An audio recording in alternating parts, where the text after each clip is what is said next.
మన మాచర్ల ఎక్స్ఎమ్మెల్యే పిన్నెల్లి సోదరులు అరెస్టు చేయడం అనేది చాలా బాధాకరమైన విషయం. ఎందుకంటే అక్కడ వాస్తవాలు తెలుసు. అక్కడ మర్డర్ అయిన వ్యక్తులు, చంపిన వ్యక్తులు ఇద్దరు కూడా తెలుగుదేశం పార్టీకి సంబంధించిన వ్యక్తులు. అది ఒక్క పార్టీలో వాళ్ళ యొక్క గొడవలు, పర్సనల్ గొడవల వల్ల అవి మర్డర్లు జరిగితే మరి దీన్ని తీసుకుని పోయి ప్రతిపక్షానికి అంటగట్టి ఈ యొక్క వైసీపీ నాయకులను అరెస్ట్ చేసి ఈరోజు ఇబ్బందులు గురి చేయడం జరుగుతూ ఉంది. ఎందుకంటే మరి పల్నాటికి ఎప్పటి నుంచో చరిత్ర ఉంది. ఏదైనా కూడా చంపుకోవడము, చావడం అనేది మొదటి నుంచి జరుగుతూ ఉండేది.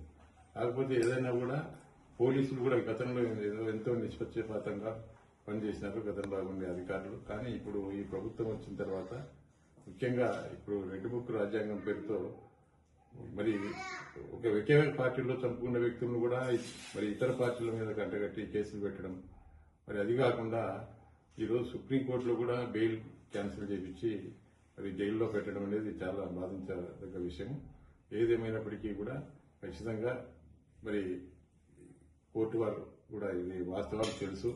మరి దీనికి ఖచ్చితంగా వాళ్ళకు తొందరగా బెయిల్ ఇవ్వాలని చెప్పి మళ్లీ వాళ్ళు ప్రజా జీవితంలోకి వచ్చి మరి ప్రజల కోసం పోరాటం చేయాలని చెప్పి కోరుతా ఉన్నాం. ఏదైనప్పటికీ కూడా జగన్మోహన్ రెడ్డి గారు మరి పిన్నెల్లి సోదరులకు మరి అండగా ఉంటారు. మరి న్యాయపరంగా కానీ అదేవిధంగా మరి అడ్వకేట్స్ అన్ని విధాలుగా మరి ఆయన అండగా ఉండి మరి వాళ్ళని ఇద్దరిని కూడా పిన్నెల్లి సోదరులను వేదిక తీసుకురావాలని చెప్పి నేను కోరుతాను.